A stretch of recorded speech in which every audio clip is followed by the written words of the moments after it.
Assalamu alaikum students, welcome back to my YouTube channel SLO's Academy. I am your physics teacher and today we are going to discuss about 11th class physics chapter number 7 that is physics of solids.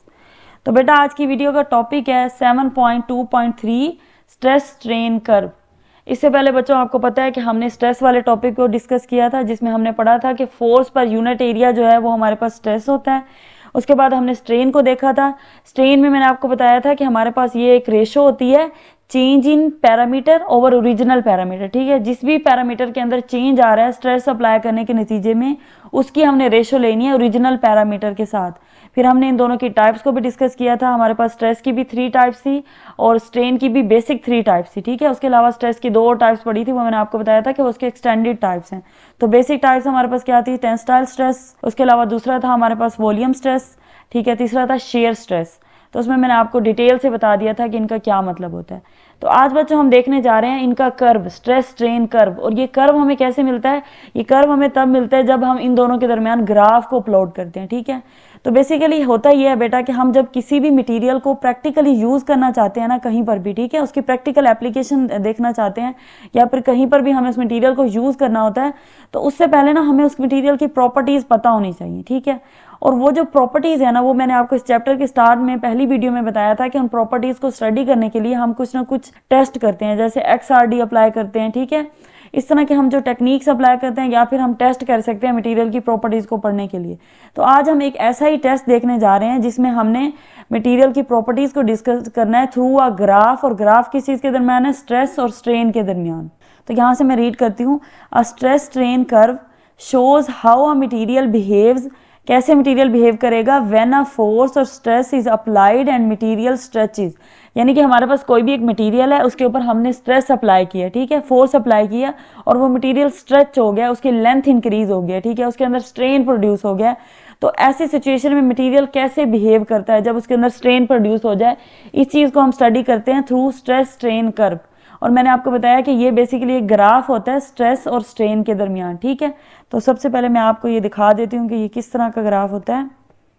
तो ये बेटा आप देख सकते हैं कि ये हमारे सामने ये एक स्ट्रेस स्ट्रेन ग्राफ है, कर्व है, जिसमें हमारे पास जो स्ट्रेन है वो हमने एक्स एक्सिस के ऊपर लिया हुआ है और स्ट्रेस को हमने वाई एक्सिस के ऊपर लिया हुआ है। ठीक है, अब हमारे पास कोई भी एक मटेरियल है जिसको हम स्टडी करना चाह रहे हैं ना, तो हम इस तरह से करते हैं कि उसका एक टेंसाइल मशीन टेस्ट करते हैं। ठीक है, यानी हमारे पास एक टेंसाइल मशीन होती है और टेंसाइल वर्ड से ही आपको पता चल रहा होगा कि यानी ऐसी मशीन है जो हमारे मटेरियल की लेंथ को इंक्रीज कर सकती है। ठीक है, उसके अंदर ये कैपेबिलिटी होती है कि वो मटेरियल की लेंथ को इंक्रीज कर सकती है by stretching it from both hands. ठीक है, तो हमारे पास जो भी मटेरियल है जिसकी हम प्रॉपर्टीज को स्टडी करना चाह रहे हैं, उस मटेरियल का हम सैंपल लेंगे और उस मशीन में डाल देंगे। ठीक है, अब वो मशीन इस तरह से बनी होती है कि उसको दोनों एंड से ग्रैस्प कर लेती है, उसको पकड़ लेती है, ठीक है, ग्रिप कर लेती है और फिर क्या होता है उसको दोनों एंड से खींचती है। ठीक है, और खींचेगी तो आपको पता है कि उसकी लेंथ इंक्रीज हो जाएगी।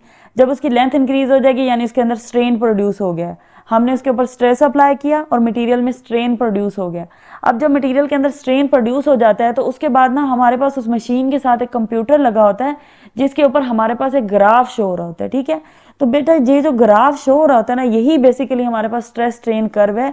इसी तरह का ग्राफ हमारे पास मटेरियल का शो होता है और उस ग्राफ को स्टडी करके हम ये बता सकते हैं कि इस मटेरियल में कैसी प्रॉपर्टीज हैं। ठीक है, तो इस ग्राफ को आज हमने डिटेल से देखना है कि ये हमें क्या क्या मटेरियल की कौन कौन सी प्रॉपर्टीज के बारे में बताता है। अच्छा, इसके अंदर ना रीजन्स होते हैं, तो सबसे पहले हम देख लेते हैं कि कौन कौन से रीजन है। तो हमारे पास ये है पॉइंट O, ठीक है, या फिर आप 0 कह सकते हैं। तो जो पहला रीजन है ना वो पॉइंट O से पॉइंट A तक है। ठीक है, इस रीजन को बेटा हम बोलते हैं प्रोपोर्शनल रीजन। ठीक है, प्रोपोर्शनल रीजन का मतलब ये है कि जितना हम उसके अंदर मटेरियल के अंदर स्ट्रेस अप्लाई कर रहे हैं ना मटेरियल के ऊपर, उतना उसमें स्ट्रेन प्रोड्यूस हो रहा है। ठीक है, यानी जितना हम स्ट्रेस अप्लाई कर रहे हैं उतना स्ट्रेन प्रोड्यूस हो रहा है। अब इसमें एक खास बात यह है कि हम ना जिस प्रोपोर्शन के साथ स्ट्रेस को अप्लाई कर रहे हैं या स्ट्रेस को इंक्रीज कर रहे हैं ना, स्ट्रेन में भी उसी प्रोपोर्शन के साथ इंक्रीज आ रहा है। अब इस प्रोपोर्शन को मैं आपको समझाती हूँ कि किस तरह से। लेट्स सपोज कि हमारे पास ना इनिशियली स्ट्रेस की वैल्यू थी जो हम उस मटेरियल के ऊपर अपने सैंपल के ऊपर अप्लाई कर रहे थे, वो थी 1। ठीक है, सिंपली आप बस आपको समझाने के लिए मैं बता रही हूँ, उसकी वैल्यू थी 1 और उसके अंदर जो स्ट्रेन प्रोड्यूस हुआ वो हुआ 2। ठीक है, हम सपोज करें। अब उसके बाद हमने मटेरियल की जो स्ट्रेस है उसको बढ़ाया और 1 से कर दिया 2, यानी डबल कर दिया। पहले 1 थी फिर 2 कर दिया। तो स्ट्रेन क्या है? स्ट्रेन हमारे पास था इनिशियली 2, तो स्ट्रेन भी डबल हो जाएगा, 2 से 4 हो जाएगा, ठीक है, 2 से 3 नहीं होगा, 4 हो जाएगा डायरेक्टली।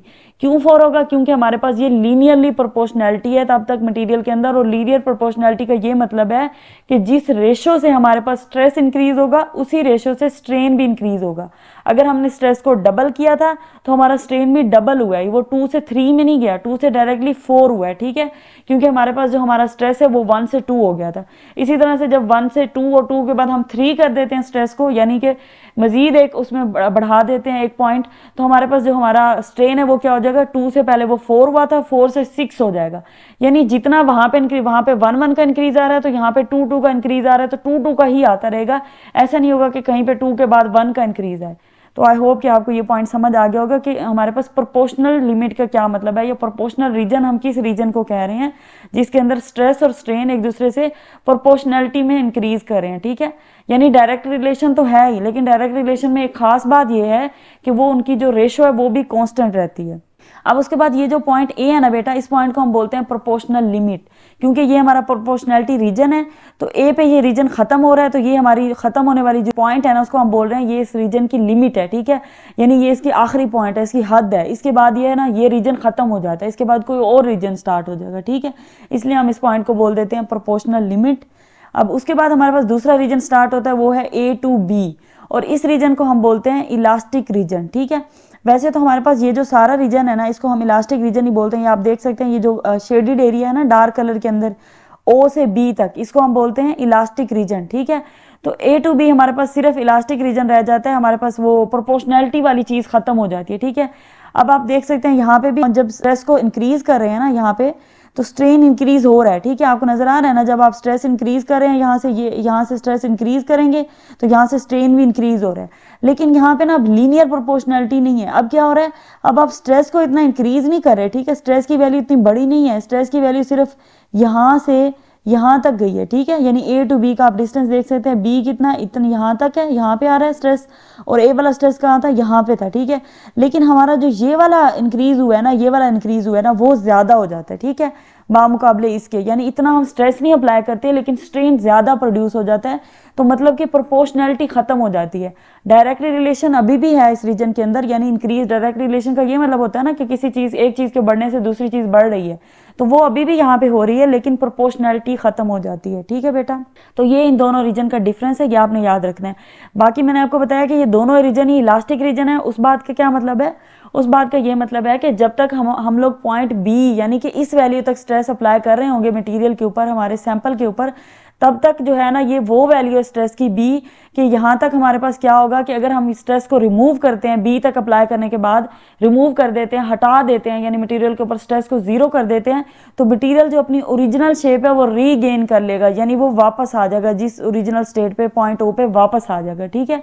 लेकिन इस पॉइंट के बाद अगर हम ऐसा करेंगे तो मटेरियल अपनी शेप को रीगेन नहीं करेगा, बल्कि वो डीफॉर्म हो जाएगा, उसमें डीफॉर्मेशन स्टार्ट हो जाएगी। तो इसीलिए बेटा हम इस पॉइंट बी को कह रहे हैं इलास्टिक लिमिट या फिर यील्ड पॉइंट, ठीक है। इलास्टिक लिमिट यानी कि अब इलास्टिसिटी की यहाँ लिमिट खत्म हो रही है, जैसे मैंने यहाँ पे बताया था ना प्रोपोर्शनल लिमिट है ये, यहाँ पर प्रोपोर्शनैलिटी खत्म हो रही है पॉइंट ए पे, और पॉइंट बी पे क्या हो रहा है, इलास्टिसिटी खत्म हो रही है। यानी इलास्टिसिटी का मतलब ये होता है कि ability of the body to regain its shape, elasticity यही पढ़ा था ना हमने। तो ये जो चीज़ है ना, ये एबिलिटी जो है ना बी पॉइंट पे जाके खत्म हो जाएगी, यानी जब उसके ऊपर इतना स्ट्रेस लग जाएगा तो उसके बाद वो वापस अपनी शेप रीगेन नहीं कर सकता। अब बेटा ये जो पॉइंट सी है ना, ये भी हमारे पास इलास्टिक लिमिट ही है, लेकिन ये ना कुछ मटेरियल्स के लिए ये यहाँ पे आके ख़त्म होती है लिमिट, और कुछ मटेरियल के लिए बी पे आके ख़त्म होती है, ठीक है। तो कुछ का ये थोड़ा सा हाइयर होता है ये वाली वैल्यू, और कुछ की ये वैल्यू थोड़ी सी कम होती है, ठीक है। इसलिए यहाँ पे लिखा हुआ है कि ये लोअर यील्डिंग पॉइंट है और ये हमारा हाइयर यील्डिंग पॉइंट है, ठीक है। तो ये दोनों है एक ही चीज़ को रिप्रेजेंट कर रहे हैं। अब इसके बाद हमारा जो नेक्स्ट रीजन है वो है बी टू डी, ठीक है, या फिर आप कह सकते हैं सी टू डी। अब ये जो रीजन है ना बेटा, ये वो रीजन है जिसमें अगर आप स्ट्रेस अप्लाई करेंगे ना, ठीक है, जैसे आप देख सकते हैं कि इसके बाद हमने स्ट्रेस अप्लाई करना शुरू किया, ज्यादा किया ज्यादा किया ज्यादा किया, स्ट्रेन प्रोड्यूस हो रहा है हो रहा है हो रहा है, ठीक है। होते होते हमारे पास एक डी पॉइंट आ जाता है। ये अब ये जो हमारा रीजन है ना पूरा, इसको हम बोलते हैं प्लास्टिक रीजन, ठीक है। अब ये देख सकते हैं आप, ये जो हमारा ये यहाँ पे मेंशन किया मैंने, ये सारा जो लाइट रीजन है पॉइंट ई तक, ये सारा डी वाला भी और ई वाला भी, ये सारा जो अब ये दो रीजन है इनको हम बोलते हैं प्लास्टिक रीजन। यानी कि हमारे पास अगर टोटल हम इनके कहें कि अगर मेन 4 रीजन हैं O to A to B to D to E। अगर ये 4 रीजन हैं तो हमारे पास पहले दो रीजन है ना, O टू A और A टू B, ये इलास्टिक रीजन कहलाते हैं, यानी यहाँ पर मटेरियल अपनी शेप को रीगेन कर सकता है। लेकिन अगले जो 2 रीजन है B टू D और D टू E, ये है हमारे पास प्लास्टिक रीजन। प्लास्टिक रीजन का मतलब है कि यहाँ पर परमानेंट डिफॉर्मेशन हो जाएगी, ठीक है। प्लास्टिक डिफॉर्मेशन हो जाएगी मतलब कि परमानेंट डिफॉर्मेशन हो जाएगी। इसको आप इस तरह से भी याद रख सकते हैं कि प्लास्टिक रीजन हम इसको इसलिए बोलते हैं क्योंकि आपको पता है जो प्लास्टिक होती है ना, उसके ऊपर हम जब स्ट्रेस अप्लाई करें तो क्या होता है, उसकी शेप परमानेंटली चेंज हो जाती है, ठीक है। उसमें कोई इलास्टिसिटी नहीं होती ना, प्लास्टिक की जो चीज़ें आपके पास होती हैं उनमें कोई इलास्टिसिटी नहीं होती, उनको आप खींच के और उसकी छोड़ें तो दोबारा से वो रीगेन कर लें, ऐसा कोई सीन नहीं होता वहाँ पे प्लास्टिसिटी होती है। तो इसलिए हम इन रीजन को नाम देते हैं प्लास्टिक रीजन का, ठीक है। अब यहाँ पर परमानेंट डिफॉर्मेशन होने का चांस होता है, तो यहाँ से ये होता है कि B टू D तक ना मटेरियल हार्ड होना शुरू हो जाता है, ठीक है। हार्ड का मतलब क्या है कि यानी उसके अंदर मतलब वो चीज़ आ जाएगी कि इलास्टिसिटी खत्म होकर ना, वो जो लचक थी ना वो खत्म होकर हार्डनेस आने लग जाती है। और आपको पता है जब मटेरियल बिल्कुल हार्ड हो जाता है ना, करकरा सा हो जाता है ना, तो D पॉइंट हमारे पास वो है जहाँ पर ब्रेकिंग स्ट्रेस होता है, यानी ये हमारा स्ट्रेस हमें ब्रेक कर देता है मटेरियल को। ये स्ट्रेस की वो वैल्यू है, और ये आप ग्राफ से भी देख सकते हैं, देखिए ये हाईएस्ट वैल्यू है, यानी इससे ऊपर हम स्ट्रेस को नहीं लगा सकते। इसके ऊपर कोई पॉइंट ऐसा नहीं है जहाँ पे हम स्ट्रेस उस मटेरियल पे लगा सकें। ये हमारा मैक्सिमम स्ट्रेस है जो कि मटेरियल पे हम लगाएंगे और मटेरियल क्या कर जाएगा, ब्रेक डाउन कर जाएगा, यानी उसका स्ट्रक्चर टूट जाएगा, वहाँ पर उसमें टूट फूट हो जाएगी, ठीक है। और D टू E हमारा कौन सा रीजन है, D टू E हमारा वो रीजन है जहाँ पर ये सारा ब्रेकडाउन मतलब यहाँ से ब्रेकडाउन स्टार्ट हो जाता है और E पे जाके बिल्कुल ही मटेरियल में फ्रैक्चर हो जाता है, ठीक है। वो टूट के आपको नजर आएगा कि मटेरियल टूट फूट हो गई है, उसकी बॉन्डिंग खत्म हो गई अंदर से, और जो उसके मॉलिक्यूल जब आप उनको खींच रहे थे तो वो इतने दूर होते जा रहे थे ना स्ट्रेचिंग की वजह से, तो वो दूर होते होते इतने दूर हो गए कि वो एक दूसरे से अलहदा होकर उनकी बॉन्डिंग खत्म हो गई है और टूट गया मटेरियल, ठीक है। तो ये मैंने आपको ग्राफ से बता दिया। अब हम इसको थोड़ा सा रीड करते हैं तो आई होप कि आपको ज़्यादा क्लियर हो जाएगा। तो सबसे पहला रीजन जैसे मैंने आपको बताया कि OA रीजन है जिसको हम बोलते हैं प्रोपोर्शनल रीजन, और मैंने आपको रीजन भी बता दी कि प्रोपोर्शनल क्यों बोलते हैं, क्योंकि यहाँ पर स्ट्रेस और स्ट्रेन की जो रेशो है इंक्रीज होने की एक दूसरे के साथ वो कांस्टेंट होती है। जिस रेशो के साथ स्ट्रेस को हम ज़्यादा कर रहे होते हैं उसी रेशो के साथ स्ट्रेन भी ज़्यादा हो रहा होता है। So stress increases linearly with strain. इस रीजन में स्ट्रेस जो है वो लीनियरली इंक्रीज होता है स्ट्रेन के साथ। और यहाँ पे क्या होता है, इट ओबेज हुक्स लॉ, और ये सिंपली हुक्स लॉ को भी ओबे कर रहा है, ठीक है। हुक्स लॉ में भी यही होता है ना कि प्रोपोर्शनैलिटी होती है स्ट्रेस और स्ट्रेन के दरमियान। थर्ड पॉइंट है हमारे पास, if stress is removed here, और मैंने आपको बता दिया क्योंकि ये एक इलास्टिक रीजन भी है, तो अगर यहाँ पे हम स्ट्रेस को रिमूव कर दें तो material returns to its original shape, तो मटेरियल अपनी ओरिजिनल शेप ले लेता है, ठीक है। और पॉइंट ए को मैंने बताया आपको कि उसको हम प्रोपोर्शनल लिमिट बोलते हैं, यानी हमारे पास ये लिमिट है इस रीजन की, इससे आगे प्रोपोर्शनैलिटी नहीं रहती। ये ऐसा पॉइंट है जहाँ पे प्रोपोर्शनैलिटी खत्म हो जाती है। और इसी पॉइंट को हम इस तरह से भी डिफाइन कर सकते हैं कि it is the maximum stress for which stress and strain remain directly proportional, ठीक है। यानी कि ये वो मैक्सिमम पॉइंट है या मैक्सिमम स्ट्रेस की वैल्यू है, ये जो पॉइंट ए वाली स्ट्रेस है ये मैक्सिमम वैल्यू है जिसके ऊपर ये दोनों आपस में लीनियरली डायरेक्टली प्रोपोर्शनल रहते हैं, ठीक है। अब उसके बाद दूसरा रीजन मैंने आपको बताया था A टू B जो कि इलास्टिक रीजन होता है। इलास्टिक रीजन का क्या मतलब है कि it still return to its original shape after stress is removed, ठीक है। जैसे हम स्ट्रेस रिमूव करेंगे तो अपनी ओरिजिनल शेप वापस ले लेगा। नेक्स्ट पॉइंट है हमारे पास, stress and strain are no longer perfectly proportional. इस रीजन में परफेक्टली प्रोपोर्शनल नहीं रहते बट स्टिल इलास्टिक, यानी कि प्रोपोर्शनैलिटी होती है लेकिन बिल्कुल परफेक्ट नहीं होती। स्ट्रेस इंक्रीज करने से स्ट्रेन इंक्रीज हो रहा होता है, लेकिन यहाँ पे क्या होता है कि हम बहुत कम स्ट्रेस अप्लाई कर रहे होते हैं और स्ट्रेन ज्यादा हो रहा होता है, ठीक है। यानी बहुत कम फोर्स अप्लाई करने से ज्यादा हमारे जो मटेरियल की लेंथ है वो इंक्रीज हो रही होती है। अब नेक्स्ट पॉइंट है हमारे पास पॉइंट बी, यानी कि A टू B रीजन की हम बात कर रहे हैं, तो इसमें जो B पॉइंट है वो क्या है हमारे पास, इलास्टिक लिमिट है, यानी ये इलास्टिसिटी की लिमिट है और इसी को हम यील्ड पॉइंट भी बोलते हैं, और इसको रिप्रेजेंट हम इस तरह से करते हैं सैम्पल के साथ, ठीक है। तो इसको किस तरह से डिफाइन कर सकते हैं, इसको डिफाइन करते हैं कि it is the maximum stress. ये मैक्सिमम स्ट्रेस की वो वैल्यू है जहां पर a material can bear a stress without permanent deformation, ठीक है। यानी कि ये वो मैक्सिमम स्ट्रेस की वैल्यू है जो मटेरियल बेयर कर सकता है विदाउट परमानेंट डिफॉर्मेशन, यानी परमानेंटली डिफॉर्म होने से पहले पहले तक जितना स्ट्रेस एक मटेरियल बेयर कर सकता है, ये पॉइंट बी वो लिमिट है, ठीक है। उसके बाद आ जाता है B टू C रीजन। तो मैंने आपको बताया था B टू C जो होता है ये दोनों यील्डिंग पॉइंट्स ही हैं, ठीक है। बेसिकली ये दोनों जो है हमारे पास इलास्टिक लिमिट ही है, लेकिन ये हमारे पास प्लास्टिक रीजन के अंदर भी आ रहे हैं, तो इनको मैंने प्लास्टिक रीजन का नाम दे दिया। So after point B the material begins to deform permanently, the material does not return to original shape even stress is removed, और some materials have an upper yield point C. तो यहाँ पे मैंने आपको बता दिया था कि ये जो सी यील्ड पॉइंट होता है किसी का ज़्यादा होता है, किसी का कम होता है। तो जिनका कम होगा उनके लिए हम बी को रिप्रेजेंट कर लेंगे, जिनका ज़्यादा होगा उनके लिए हम सी ले लेंगे, ठीक है। अब उसके बाद सी टू डी रीजन आ जाता है जिसमें परमानेंट डिफॉर्मेशन होनी है। ये सारा बी के बाद वाले जितने भी रीजन हैं उन सब में परमानेंट डिफॉर्मेशन आ जाती है, ठीक है। सो सी टू डी क्या हो रहा है, स्ट्रेन हार्डनिंग रीजन। जो मैंने आपको पॉइंट समझाया था ना कि यहाँ पे मटेरियल हार्ड हो जाता है, बिल्कुल ऐसे हो जाता है कि मतलब कि आप उसके ऊपर थोड़ी सी और ज़रब लगाएं तो वो टूट के बिखर जाएगा, ठीक है, बिल्कुल हार्ड हो जाता है। So materials become strong as more stress is applied. जैसे जैसे ज़्यादा स्ट्रेस अप्लाई करते हैं मटेरियल स्ट्रॉन्ग हो जाता है। Stress increases until it reaches the maximum stress. और तब तक हम स्ट्रेस को इंक्रीज कर सकते हैं जब तक हम उसके ऊपर मैक्सिमम स्ट्रेस ना लगा लें। तो हमारे पास जो पॉइंट डी है ना, ये हमारी अल्टीमेट टेंसाइल स्ट्रेस है, यानी कि अल्टीमेट टेंसाइल स्ट्रेंथ होने का मतलब ये है कि ये हमारी अल्टीमेट वैल्यू है। ये हमारे पास अल्टीमेट वो वैल्यू आ जाती है जहाँ पर हमारे पास ब्रेक डाउन होने का खदशा होता है या ब्रेक डाउन होना स्टार्ट हो जाता है। तो इससे ज़्यादा हम स्ट्रेस किसी मटेरियल के ऊपर अप्लाई नहीं कर सकते, यानी ये हमारी मैक्सिमम वैल्यू है जो हम किसी मटेरियल के ऊपर अप्लाई कर सकते हैं, ठीक है। So it is the highest stress the material can withstand. इसके बाद वो विदस्टैंड ही नहीं करेगा, टूट जाएगा। After D the material becomes weaker. अब वो वीक होना शुरू हो जाएगा, ठीक है। और डी टू ई ये वीक ही होता रहता है और ई पे जाके बिल्कुल फ्रैक्चर हो जाता है। तो फ्रैक्चरिंग जो है वो स्टार्ट डी से ही हो जाती है, लेकिन डी टू ई जो है वो होती बॉन्डिंग टूटती टूटती ई पे जाके बिल्कुल टूट जाता है, ठीक है। अब इसको आप ऐसे ही समझ सकते हैं जैसे आपके पास अगर स्प्रिंग है और स्प्रिंग को आप खींच रहे हैं, तो खींचते हैं आप क्या होता है कि वो पहले तो उसके अंदर लेंथ इंक्रीज होती है और टेंसाइल स्ट्रेस प्रोड्यूस होता है। जैसे आप खींचते हैं, थोड़ा सा और खींचते हैं, वो खींचता जाता है। एक पॉइंट क्या आता है कि आप उसे खींच रहे होते हैं लेकिन वो खींच नहीं रहा होता, बिल्कुल हार्ड हो जाता है, ठीक है, उससे ज़्यादा खींच नहीं रहा था। जैसे यहाँ पे मैंने कहा ना कि मटेरियल बिकम स्ट्रॉन्गर और हार्ड हो जाएगा, स्ट्रेन हार्डिंग हो जाएगी। और उसके बाद आप उसको और खींचेंगे तो क्या होगा कि मटेरियल वो ब्रेक डाउन हो जाएगा, 2 पीसीज हो जाएंगे उस स्प्रिंग के और आपके दोनों हाथों में आ जाएगा, ठीक है, यानी मटेरियल बिल्कुल ब्रेक डाउन हो गया। सो डी टू ई क्या होता है, नेकिंग रीजन। नेकिंग रीजन का मतलब होता है पतला हो रहा है, यानी कि वो दरमियान से जहाँ से उसने टूटना है ना, वहाँ से अगर आप माइक्रोस्कोपिक लेवल पे जाके उसे ऑब्जर्व करें तो वो पतला होना शुरू हो जाता है। नेकिंग होती है उसकी, नेकिंग मतलब थिन होना, ठीक है।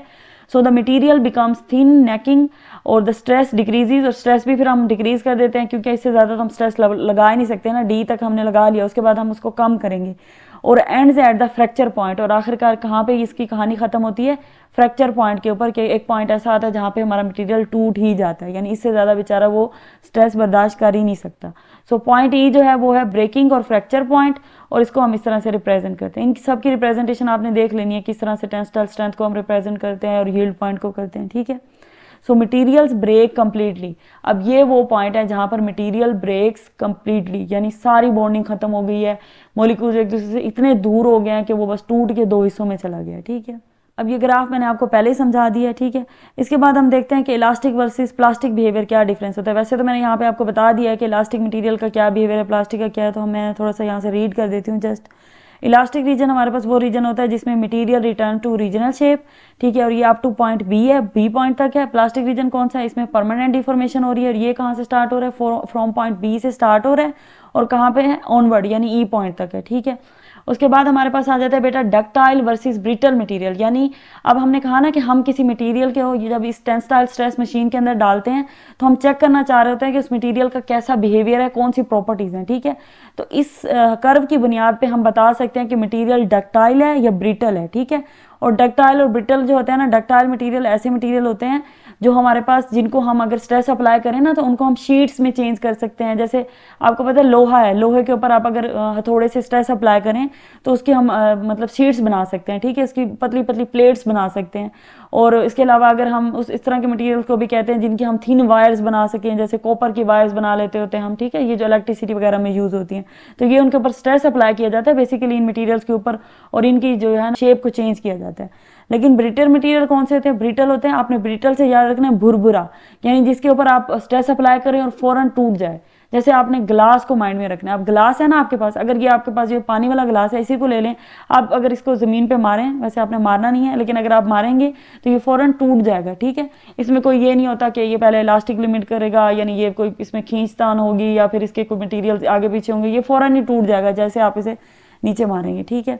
सो डक्टाइल और ब्रिटल मटेरियल ये होते हैं। अब मैंने यहाँ पे लिखा है कि ductile material it undergoes large plastic deformation before breaking.